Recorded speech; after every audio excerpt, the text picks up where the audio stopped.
Bem-vindo ao Mar de Letras. Margarida Pereira Müller pode ser apresentada como a escritora que trouxe à luz do dia alguns dos mais tradicionais e antigos contos e lendas da lusofonia, mas também pode ser apresentada como a convidada que esteve nos lugares mais inesperados, nos momentos mais improváveis, ou como alguém que escreve sobre cozinha com a paixão com que outros compõem poemas. São múltiplas as formas como, de facto, pode ser apresentada a nossa convidada de hoje, por isso nada como partir já para a conversa, levando estas apresentações como pistas. Margarida, bem-vinda ao Mar de Letras. Margarida, a sua ligação à África já a esperava quando a Margarida nasceu. O seu irmão mais velho nasceu em Angola, o seu irmão do meio em Moçambique, a Margarida em Porto Alegre.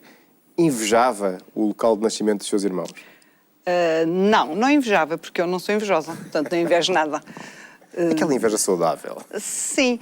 Não, porque eu continuava com as ligações. Portanto, as minhas irmãs nasceram em África, as duas, e eu tive sempre um bocadinho de África. Nós sempre tivemos na família, a África viveu connosco, mesmo em Porto Alegre, onde eu só estive um ano.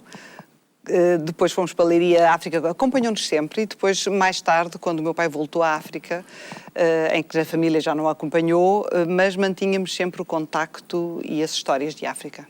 Muito cedo na sua vida decide que quer ser viajante.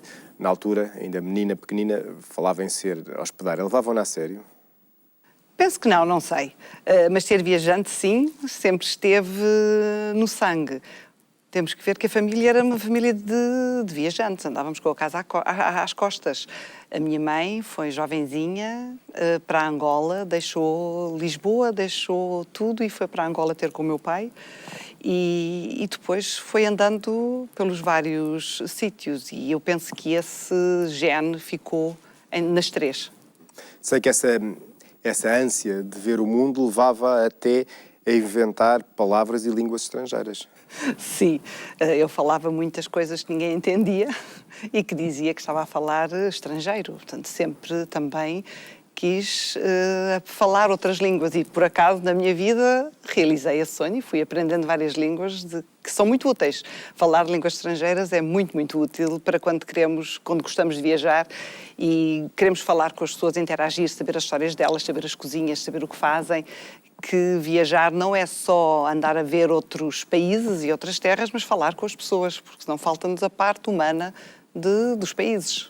Margarida, a verdade é que as nossas primeiras viagens, por norma, costumam ser através dos livros. Onde é que levavam as suas primeiras leituras? Lembro-me de ler Os Cinco, e Os Cinco eram muitas aventuras. Passavam-se em Inglaterra, e se calhar por isso é que eu sonhava ir à Inglaterra, não sei. Aquelas aventuras levavam-me a passear muito. Aquelas ilhas, os passeios nas praias, as praias de inverno, que ainda agora me fascinam, e eu faço muitos passeios, dou muitos passeios na praia no inverno, quem sabe se inspiradas naquelas aventuras dos Cinco, mais o cão anda procura umas praias sempre frias, não têm nada a ver com as nossas praias, pode ser que tenha vindo daí a procura. E das minhas primeiras viagens foi realmente à Inglaterra. E encontrou as praias conforme as tinha retido na claro, sua imaginação? Encontrei, na sua imaginação? E têm. As praias inglesas correspondem bem àquilo que eu lia nos Cinco, ou pelo menos aquilo que eu me lembro que lia nos Cinco, porque depois não voltei a ler os Cinco, mas correspondem, especialmente ainda me lembro, a primeira vez que fui à Inglaterra e que fui a Brighton, aquele passeio em Brighton, à beira-mar, corresponde com os velhos coronéis sentados, passeando de bengala, corresponde tudo. A sua meninice, de qualquer forma, não teria sido a mesma sem O Meu Pé de Laranja Lima? Não. Também já foi lido, já um bocadinho no final da meninice, já ao princípio da adolescência, com 10, 11, 12 anos, e fascinou-me. Ele era também um menino, Zezinha, que viajava na sua imaginação e eu com 9 anos entrei num colégio interno, fui aluna do Instituto Odivelas. Na altura era um colégio interno, que era mesmo interno, nós tínhamos saídas só ao sábado depois do almoço e tínhamos que regressar no domingo à noite. Muitas das saídas eram feitas, digamos, por notas. Portanto, nós tínhamos uma saída geral em que toda a gente saía, todas as meninas saíam, e as saídas semanais eram conforme as notas. Portanto, quem tinha muito boas notas saía sempre, quem tinha notas médias saía só em alguns fins de semana, depois havia 100 negativas e havia a geral.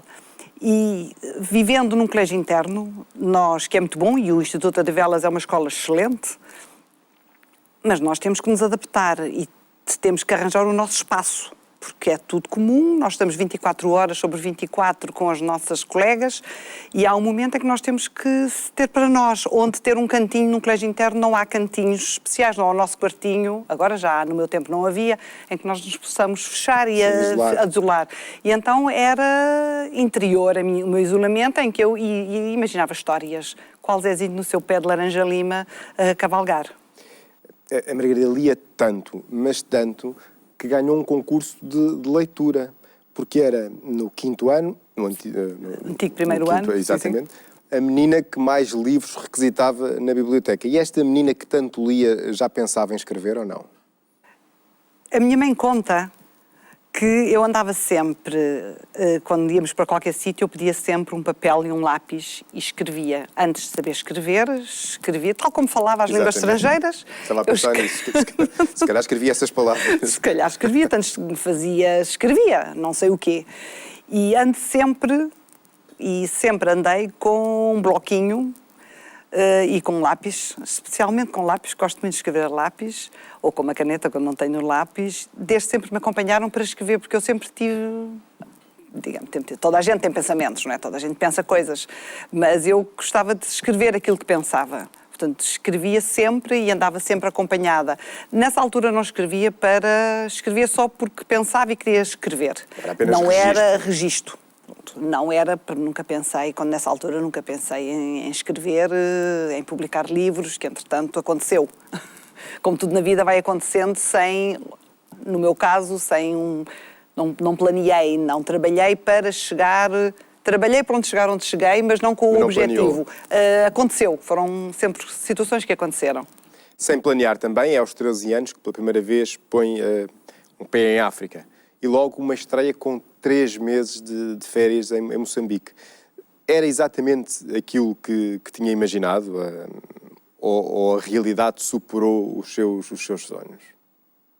Eu penso, eu não esperava nada. É sempre o bom não esperar, porque conseguimos receber tudo o que nos dão. Quando estamos com muitas expectativas, já é mais difícil.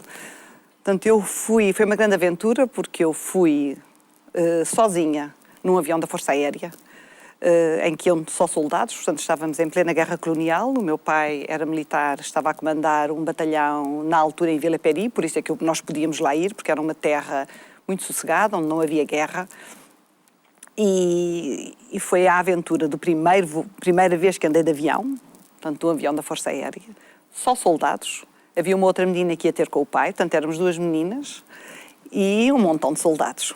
E os aviões da Força Aérea, na altura, para se chegar a Lourenço Marques, na altura, agora Maputo, era uma aventura, quase uma viagem à volta ao mundo. Porque parámos primeiro na Guiné, ficou-me marcada essa paragem na Guiné porque calor, muita umidade, e todo aquele montão de soldados que ia no avião saiu e foi para o barracão, que era o aeroporto, beber cerveja. E eu olhei para a outra menina e disse, nós o que é que fazemos? Nós não íamos beber cerveja, tínhamos 13 anos, não íamos beber cerveja. Portanto, ficámos assim a olhar. Depois parámos em Luanda, onde seria também só uma paragem de algumas horas. O avião da Força Aérea estragou-se e ficámos 2 dias. O meu pai tinha contactado um colega dele que estava em Luanda para, durante aquelas horas que nós ficávamos em Luanda, me acompanhar para eu não ficar no aeroporto sozinha. E acabou também por ser uma estadia de 2 dias muito agradável, porque pela primeira vez fui a um cinema ao ar livre, o famoso Cinema Mirabar, lindíssimo, que ainda existe em Luanda. Eram só novidades e viajar é conhecer coisas novas. E depois então cheguei finalmente, ao fim de 3 dias de viagem, cheguei finalmente a Moçambique, onde o meu pai me foi esperar a Lourenço Marques. Depois fomos de jeep até Vila Peri. E o meu pai estava a trabalhar, eu estava sozinha, portanto eu passava os dias sozinha, com as filhas do 2º comandante, que vivia lá, a família vivia lá.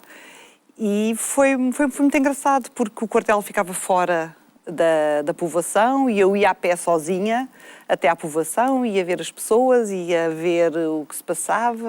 Lembro-me de regressar a casa com aquele pôr do sol africano extraordinário, aquele encarnado de fogo. E foi muito engraçado. E teve ainda a sorte de pernoitar em pleno Parque da Gorongosa, dentro de um jipe com a sua irmã. Portanto, a vida, realmente, as viagens são aventura. E sem aventura, as viagens não têm graça. E quando tudo corre bem, as viagens não têm graça. E já a viagem para lá, como já contei, foi cheia de aventuras. Depois, um dia, o meu pai resolveu-nos levar ao Parque da Gorongosa, que na altura estava em pleno vigor, tinha imensos animais. Depois passou por um momento, depois da independência e com a guerra civil, em que os animais fugiram, foram comidos, foram abatidos. Agora está, felizmente, a renascer. Eu já lá estive agora depois também deste renascimento, do esforço que o George Carr tem estado a fazer. E andámos no Jeep militar a ver os animais, vimos os leões, assim tão perto como eu estou a ver assim, estavam os leões, muito excitante. E o mais excitante foi no viagem de regresso, o Jeep estragou-se. Não foi só o avião, mas o Jeep também se estragou. E o meu pai teve que ir procurar ajuda na aldeia mais próxima e deixou-nos então à minha irmã e a mim dentro do Jeep. E passámos o tempo a entrar e a sair do Jeep, porque dentro do Jeep sentíamos o que é que estava a acontecer, escura, a noite africana, que é mesmo escura. E cheio de ruídos. E quando saíamos tínhamos os ruídos também da noite africana, que são fantásticos, mas o capim era muito alto e os ruídos. E nós não sabíamos, tínhamos visto os leões ali tão perto de nós e não sabíamos que ruídos eram aqueles, se eram só ruídos de insetos. Os insetos africanos fazem muito barulho, são mesmo barulhentos. Ou seria um leão a aproximar-se, um tigre, uma chita, sei lá, podia ser tudo. Um elefante, acho que nunca pensámos em elefantes, que os elefantes têm um barulho muito próprio e fazem tremer a terra ao andar. Mas foi muito excitante. Veio de África cheia de histórias para contar às suas amigas, certeza absoluta, e vem daí possivelmente também a sua mais remota inspiração para começar a recolher contos e lendas, como viria a fazer mais tarde, de África, da lusofonia, e de Moçambique, como a que nos vai ler agora, o Caracol e a Lebre, não é? Caracol e a Lebre. Então vamos aqui ler a história do caracol e da lebre. O caracol e a lebre. Era uma vez um caracol que andava pachorrentemente a comer erva. Passou por ele uma lebre que se lamentou. Tu tens sorte, estás sempre aí parado e ninguém te quer apanhar. Eu tenho sempre caçadores e cães atrás de mim e farto-me de correr. Tu é que pensas que eu não me mexo, respondeu o caracol. Caminho mais do que pareço. A lebre não acreditou no que o caracol lhe dizia. Ora, caracol, tu estás a gozar comigo.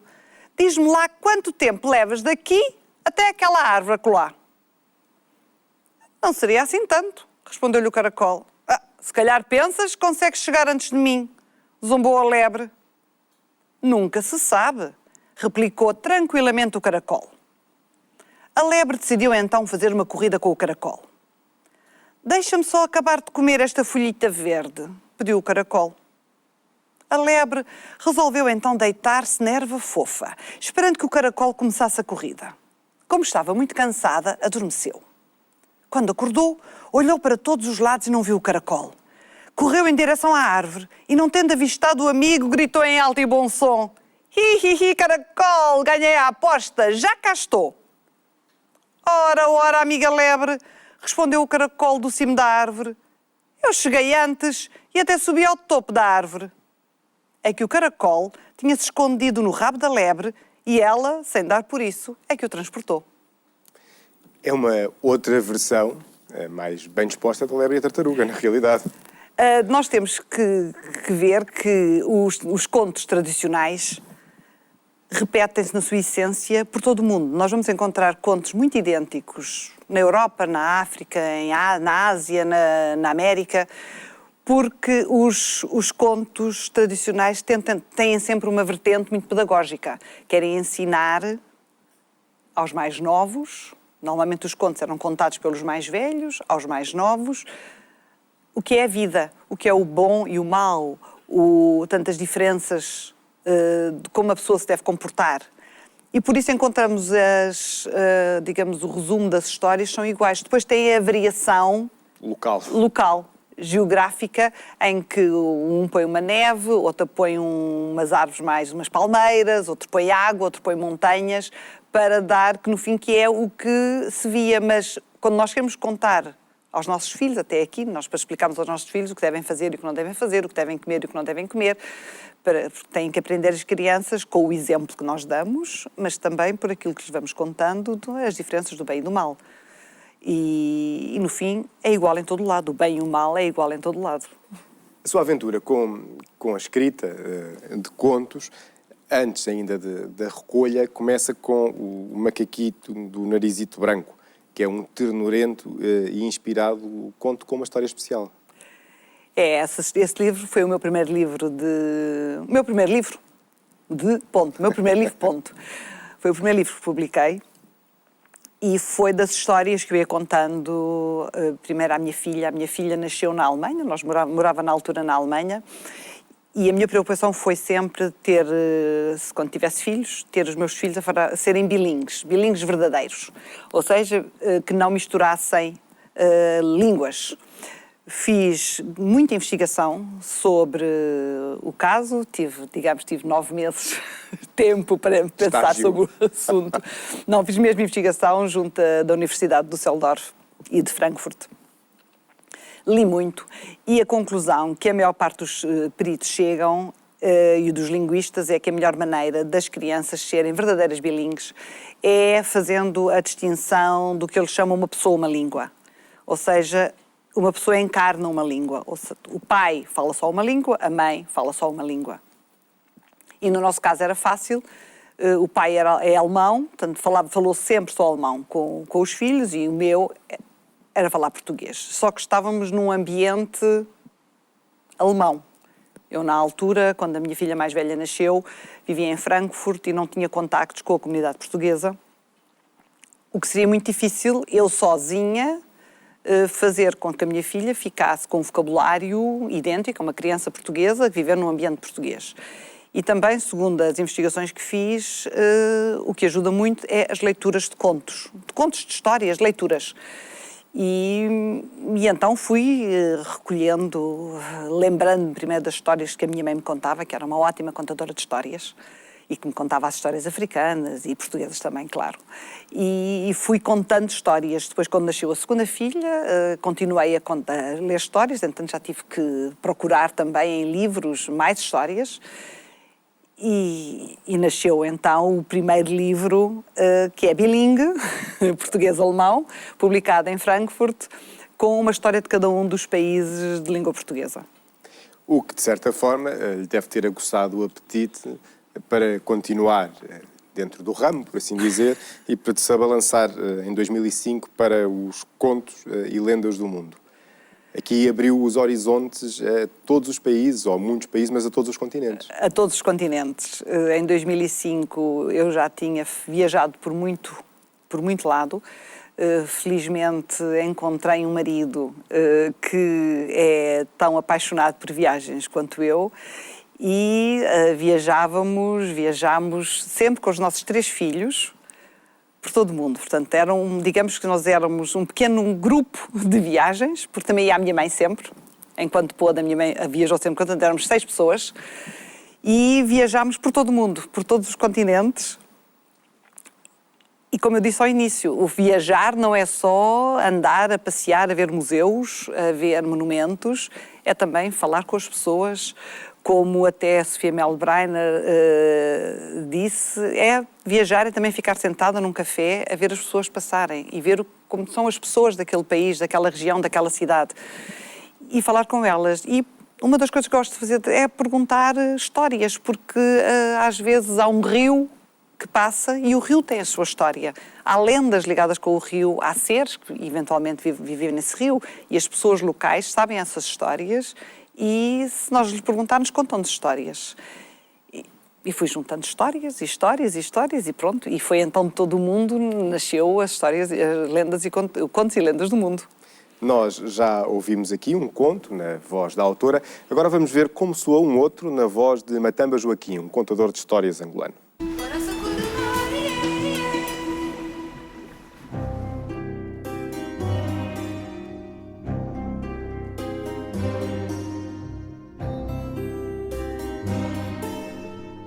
Era uma vez um porco que vivia com um javali na floresta. Um dia, cansado de só comer plantas amargas, o porco diz ao amigo: Amigo javali, gosto muito de viver contigo, mas esta vida que levamos cansa-me muito. Temos de andar sempre à procura de comida e quando encontramos, só comemos ervas amargas. Vou viver com os homens para a aldeia. Não vais, amigo porco, avisou logo o javali. Os homens não gostam dos porcos. Vais ser morto. Não creio, respondeu-lhe o porco. Mas de qualquer forma estou decidido. Irei mesmo viver na aldeia. Lá comerei o que os homens comem e a comidinha deles cheira tão bem. Após longos abraços, o porco despediu-se do javali e foi para a aldeia. Quando lá chegou foi uma alegria. Construíram-lhe logo um chiqueiro onde ele passou a viver. Todos os dias lhe traziam os restos que sobravam do que comiam. Juntaram-na a uma porca e, passando algum tempo, a porca ficou prenha. 114 dias mais tarde, nasceram 2 lindos bacurinhos. Ainda ele estava a celebrar o nascimento das crias. Uns homens vieram buscá-lo. Agarraram-no e deitaram-no sobre umas tábuas. Ao ver aproximar-se o facalhão que o iria matar, o porco ainda disse bem alto na esperança de que o javali que o ouvisse: Razão tinhas tu, amigo javali. Avisaste-me de que não viesse. Não atentei ao que disseste e agora vou morrer. Os homens só gostam de nós para nos matar e comer.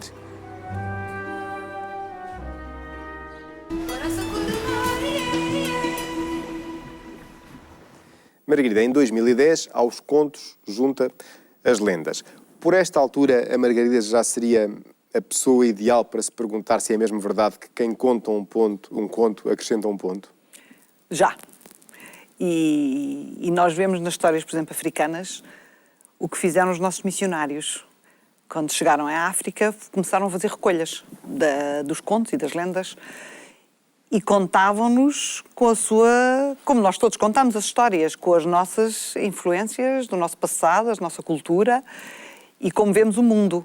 Portanto, os primeiros registros escritos foram feitos por missionários. E vê-se que ali há já uma mãozinha de missionário a escrever, portanto, foram acrescentando o seu ponto. E nós mesmo sabemos que quando nós contamos uma história, como eu costumo às vezes dizer quando vou fazer quando fazer sessões de contos nas escolas, vocês, os miúdos, vocês quando chegam a casa e forem contar à vossa mãe o que fizeram hoje, vieram aqui a esta sessão, vão contar de certeza de maneira diferente à mãe, ao pai, ao irmão ou ao amigo. Não só porque são momentos diferentes, porque a interação com a pessoa é diferente, um adulto possivelmente fará perguntas diferentes do que fará o colega, ou o amigo, ou o irmão, e o que nós nos lembramos do que aconteceu é sempre influenciado pela nossa própria vida, pela nossa própria experiência, e por isso os contos vão sendo sempre alterados, portanto não há sempre algo diferente.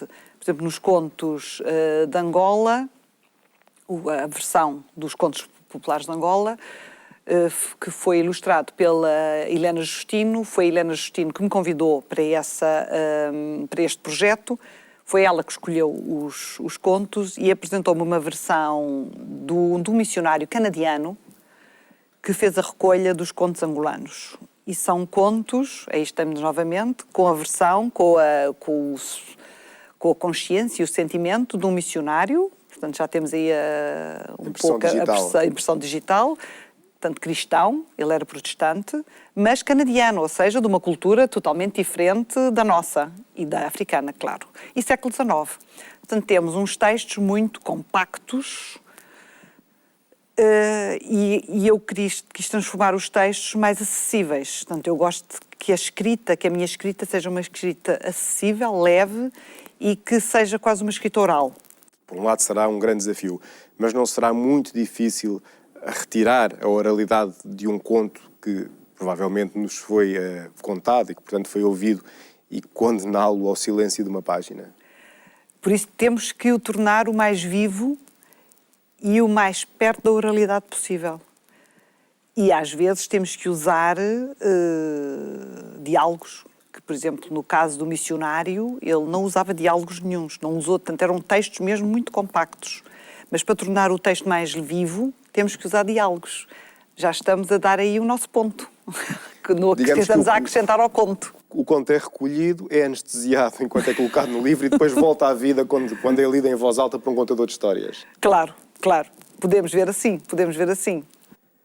Pelo meio, ainda tem tempo, vá-se lá saber como, para ter vasta obra publicada sobre cozinha. É uma grande paixão. É uma grande paixão também. Cozinhar é uma paixão. E depois escrever, porque escrever sobre cozinha, e eu não escrevo só livros de receitas, eu escrevo livros de gastronomia, é também contar uma história.